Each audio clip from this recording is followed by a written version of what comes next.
bought paper towels and some things. I'll wait for afterwards to put it out. Yeah. So, if you could describe like what happened this summer, or just this summer, in one word, what would you? Oh man, but blessing. Blessing. That's it, man. All right, why so? Man, started from the bottom. Now we're here. I guess that's the terminology, right? We went from nothing to a lot of something. Yeah. So now you see decision day. Right. So like, what was the change from from going from nothing to a lot of stuff? Was there like any change that you made, or was it just the work? Man, honestly, it was the work, man. As soon as we decided to say, hey, we're gonna take this 20-25 years, it was 3 days in the weight room with Coach Danny, yoga on Mondays. Coach Mookie kept him in the gym working out. I mean, practically every day in Baltimore. So it was like, man, the grind just got harder. I told him I'm gonna go for broke trying, and man, look what happened. So I literally did go for broke. We just take it to another level. Like just putting my game in every day. Just keep working hard, and like people say, what you do in the dark is gonna come in the light. So just keep your head straight throughout the whole process. Every single person in the world wants a happy ending. How could you not? The moment where it all makes sense, where it all comes together, when a dream becomes reality. To me, that's one of the most beautiful things to see in life because of what it takes to get there. And I'm not just talking about the early mornings and late nights, but the fact that there is no guarantee that the opportunity ever comes. You just gotta sit and wait for it, hoping it happens. Well, some do. Others, they make it happen.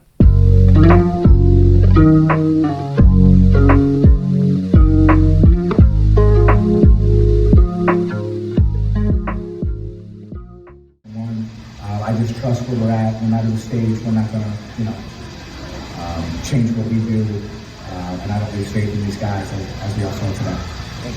Josiah, that third quarter, you really took over. What was the future?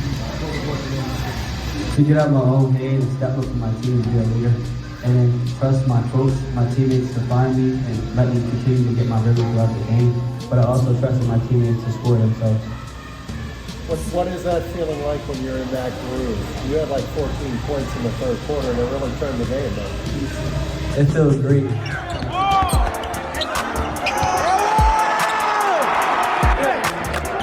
Everybody with 2 chances crazy.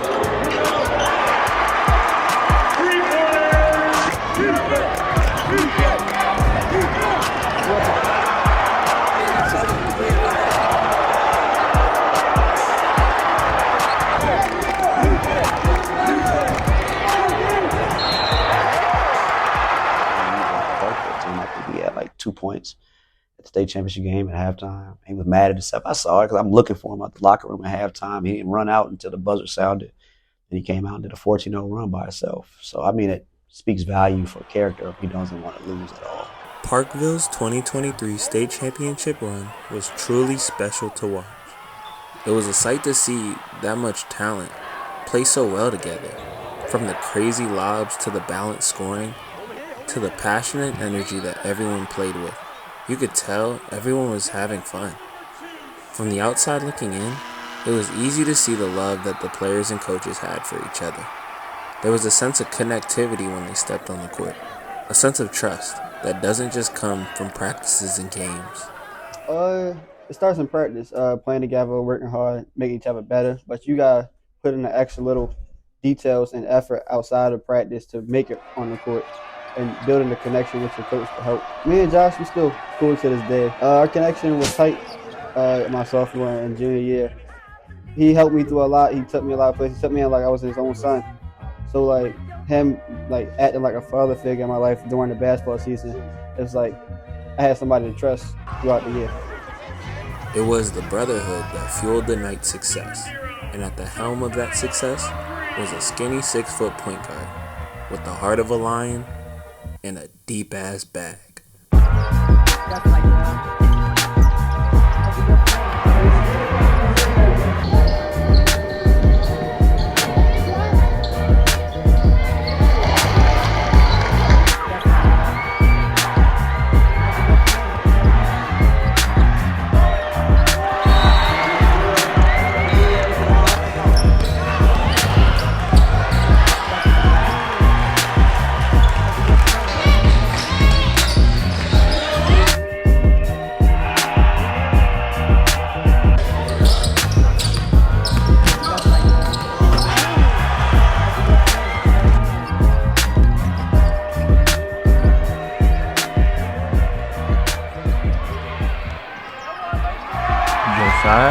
made his mark, receiving first-team All-Metro, County, and Division honors, along with a second-team All-State selection.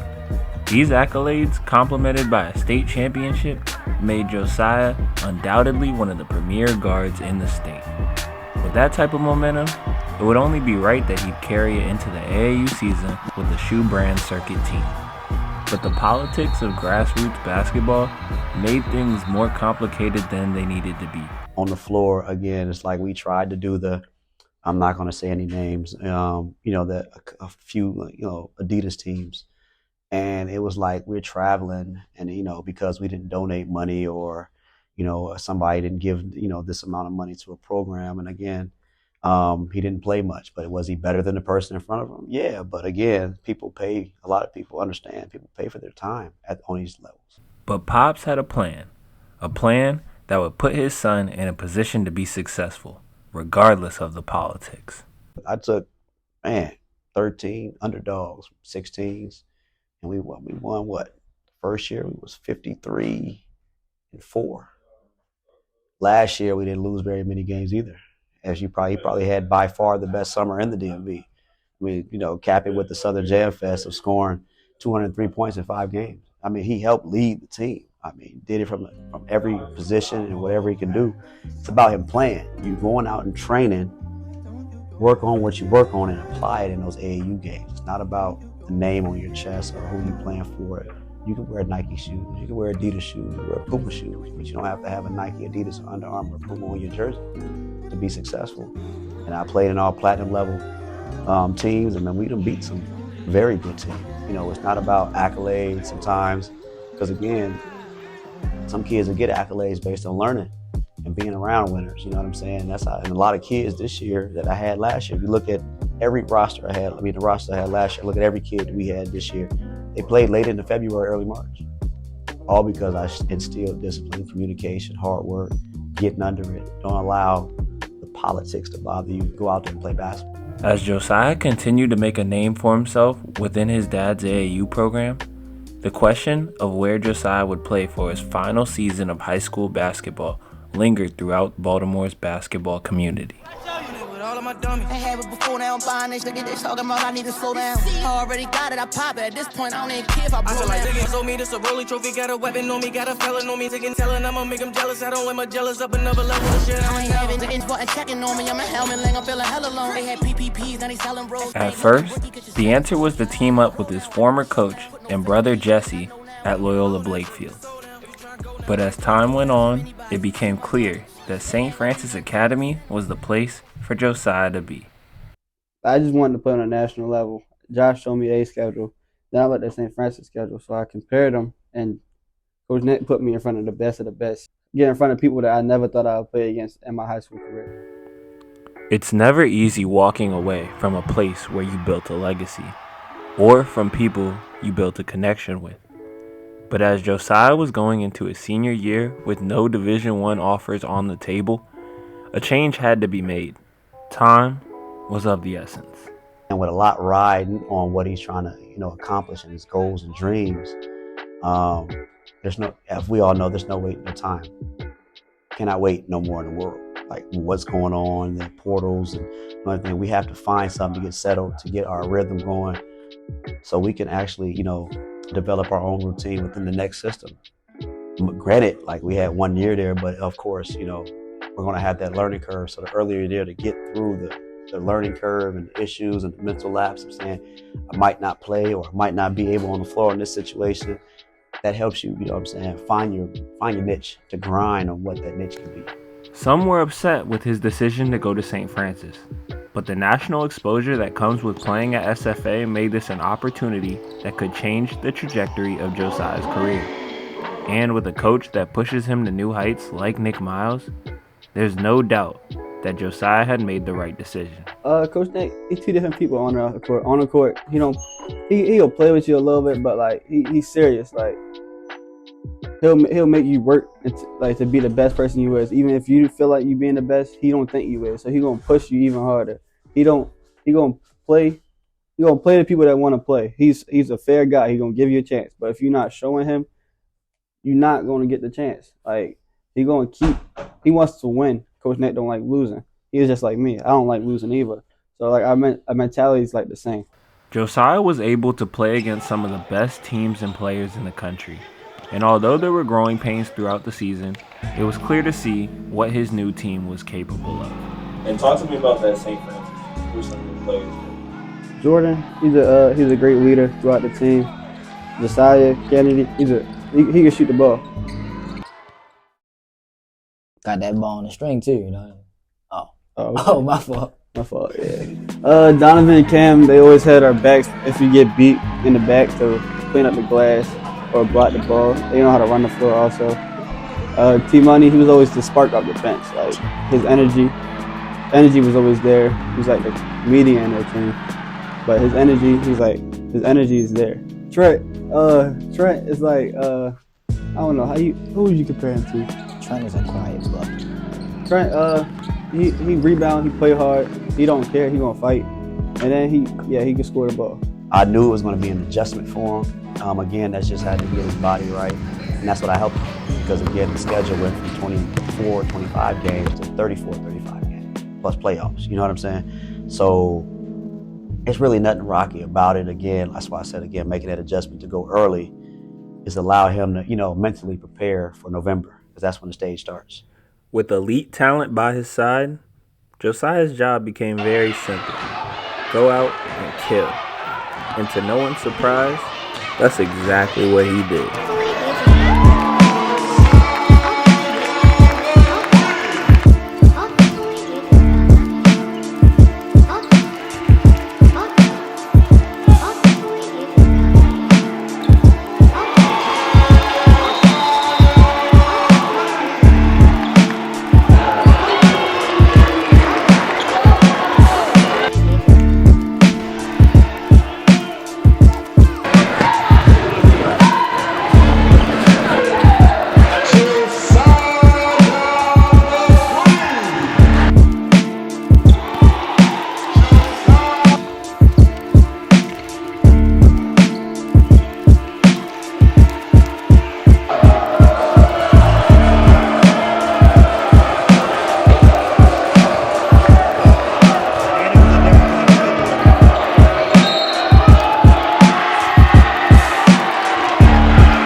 All season, Josiah had proved that he belonged amongst Baltimore's heavyweights in the BCL in a season of milestones and memories. From competing against his little brother Jesse, who was making a name for himself as well, to scoring his 1,000th point like this.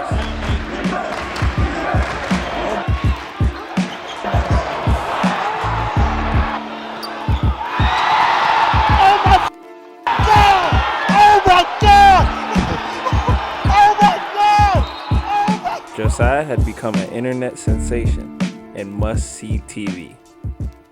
But when it came time for awards and accolades to be presented, Josiah was left off the All-BCL first team. So you didn't.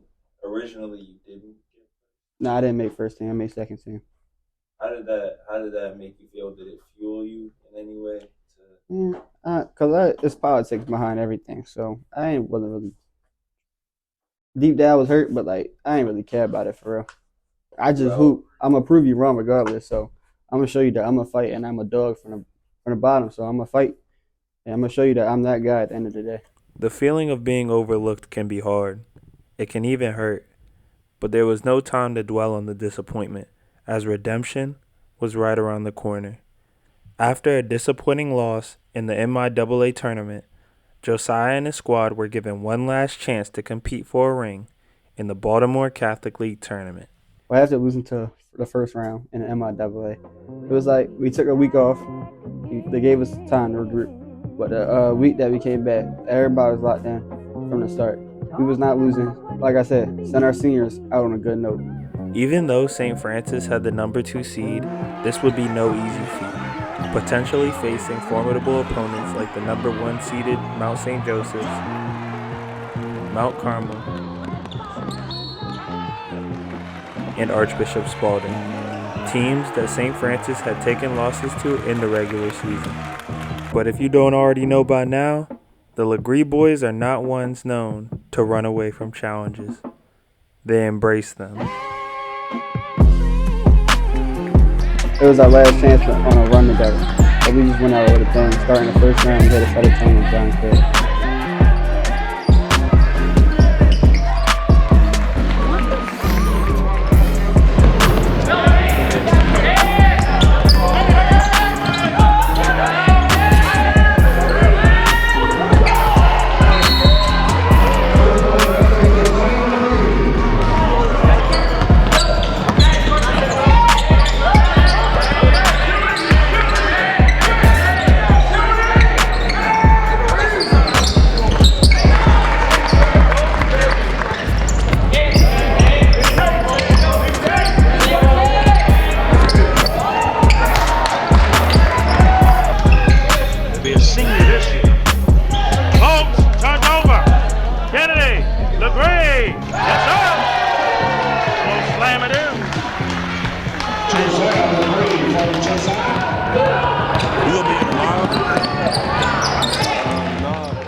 And Mount Carmel, they beat us twice in the year. We had to send it to with them that they wasn't going to beat us the third time.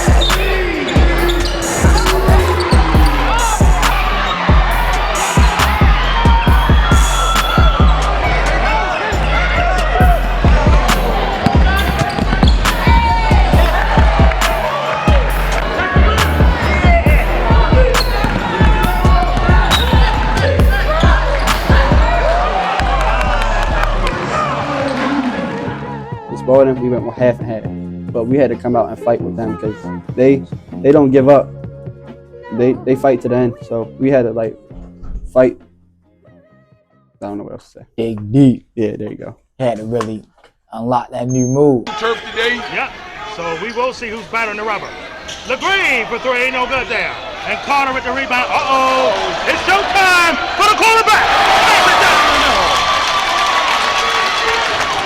History was made last night. Yes, another throwdown there from Washington. Washington has come to play early.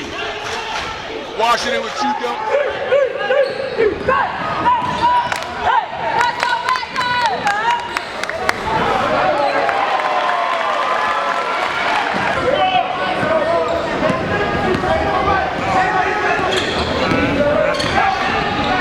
Connor for three.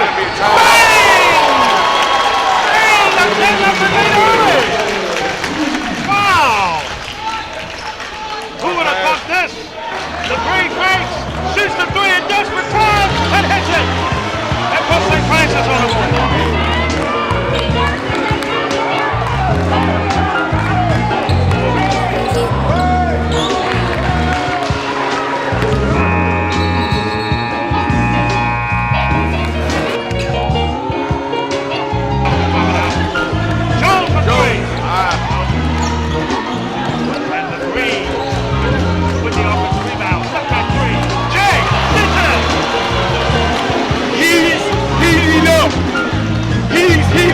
I told you about this Legree kid. He's the best player on the floor. And he's proven it. What did it mean to watch him shine on that stage? Well, it was beautiful. Honestly, like I knew once, the first round walk out of the MIAA, and I felt like he played, he left it on. If you look at our group, my text message to him, every playoff game, I told him exhaust.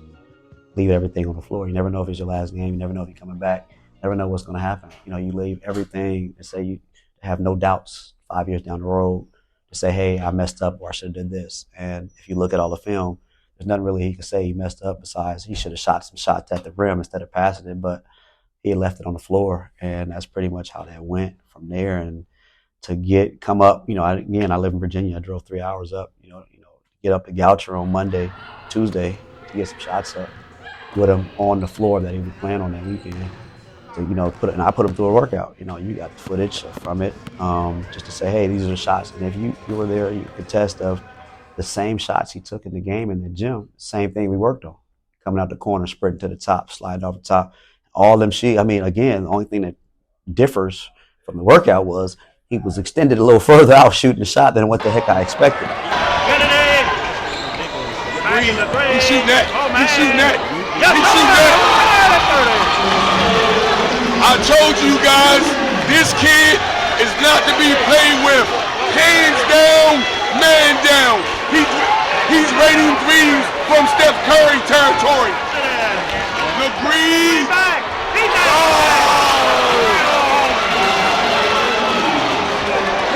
Legree, like anything you can do, I can do better.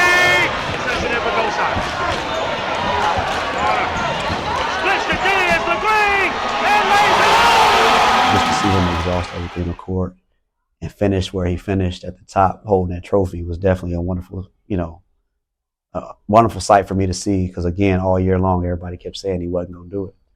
You know what I'm saying? Because he left Parkville or he left Loyola. He's not going to be successful. Now, like I said, I tell everybody this: I hope all the politics. I hope everybody that doubted him was baseline and watched it, because again, it proves you wrong. Your story is now rewritten. You know what I'm saying? Never judge a book by its cover. Always open and read the first chapter and see where you can lead yourself to. You know what I'm saying? So, that is just my point of that.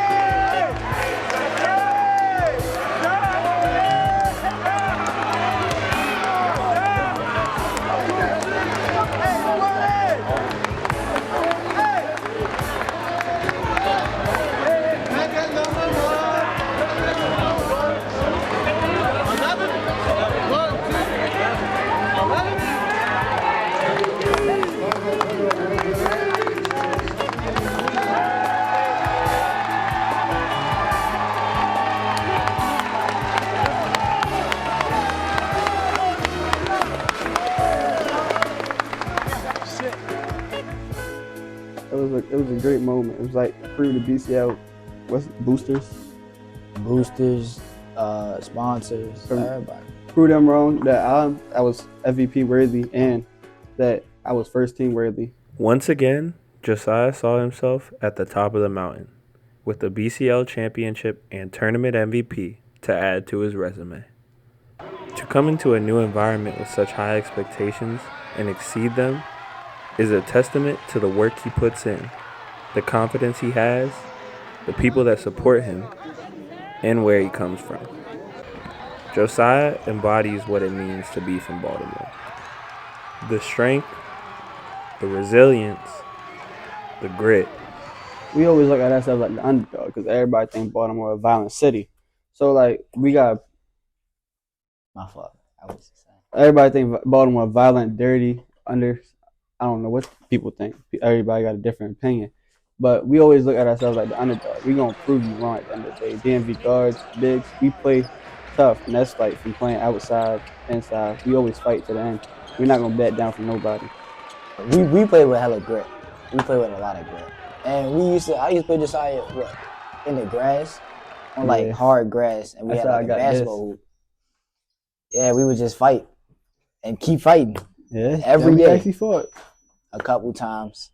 But yeah, coming from where we from, it's really grit, and it's built different than where it is other places. What defines a basketball player from Baltimore rather than a basketball player?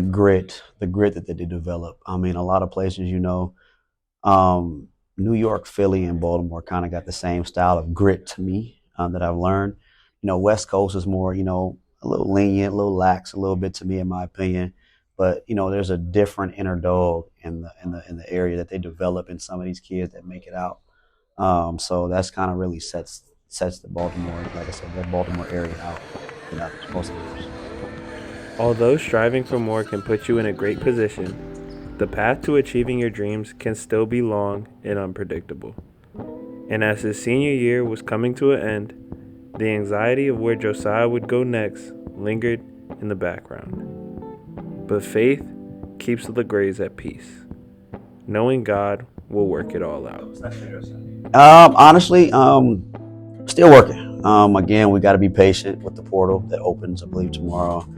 The hire and firing of new coaches, seeing what they have available, and it's really no rush decision again to see, because again, people are calling like post grads and preps. They want you to pay $30,000, $28,000 to try to get them to commit to a post grad. We're gonna wait. I know something is gonna come. Again, it's God's plan. It may not come when you want it, but it'll come right on time. I know a lot of people that go to church heard that song. So it definitely wants to wait, be patient, and see what comes. A couple coaches saying, hey man, give me 10 days to see what's going on and see what kids is leaving and stuff like that. And then, like I said, if nothing falls Division I, or if he wants to try Division II, like I said, that's all his decision. It's not mine. I'm just here to make sure the paperwork is good and he's in the right place at the right time. But if we feel that it's necessary, him being in 2025 is an option too. So, and I think, with next year being the last year for the COVID year exemptions, that will open up a lot of scholarship for kids at the high school level and JUCO level. So we plan it by ear. We got time, and again, being humble, being patient, and just continue to grind until it comes. And how do you stay so calm throughout this process? I know the recruitment process. Oh man, listen, man, it's just what I've learned in life. People don't understand. In August 3rd, 2014, right? I was hit by a drunk driver, almost died. Never had a surgery, been to wars, never really, had any major hiccups and stuff like that. And since then, it's like there's a lot of things in life that I can be upset about that's not happening, right? But again, I've learned just to be patient. I've learned to just be, again, humble. As you probably know, I'm teaching my kids to learn things. I've battled a lot of adversity that it's just not worth it to be, be angry or upset or have anxiety for, rushing something that comes. Because again, if it comes, if God wants you to have it, it's yours. If He don't want you to have it, it's not going to be yours. You know what I'm saying? So, I don't go to church, everybody say, but I am a spiritual person. I read my Bible, I pray. And I feel like, again, God has His purpose for him. And we don't know where it's at right now. But again, we're going to be patient, continue to pray about it, and it will come. So, again, and He's continuing to, be patient through it all.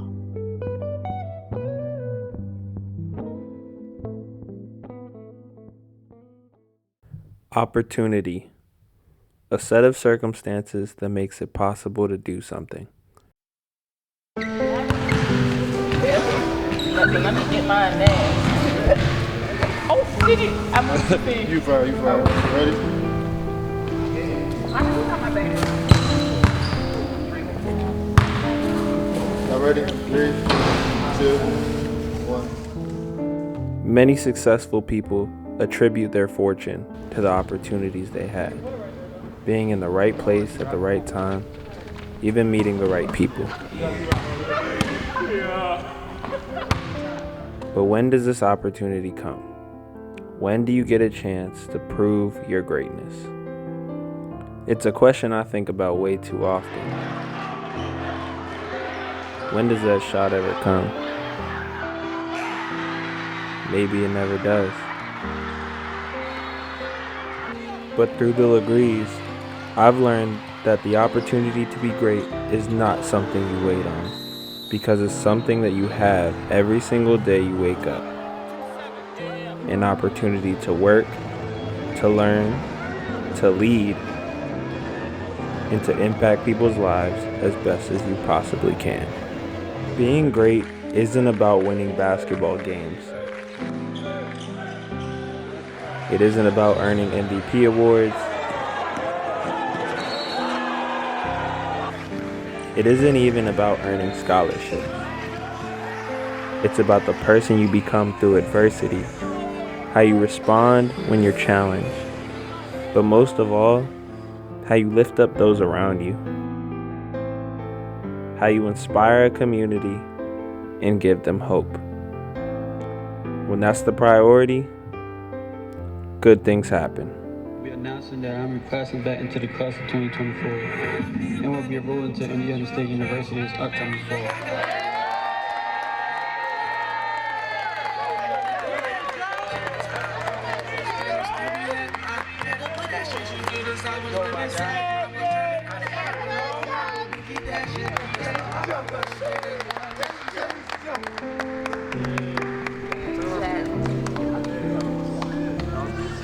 Say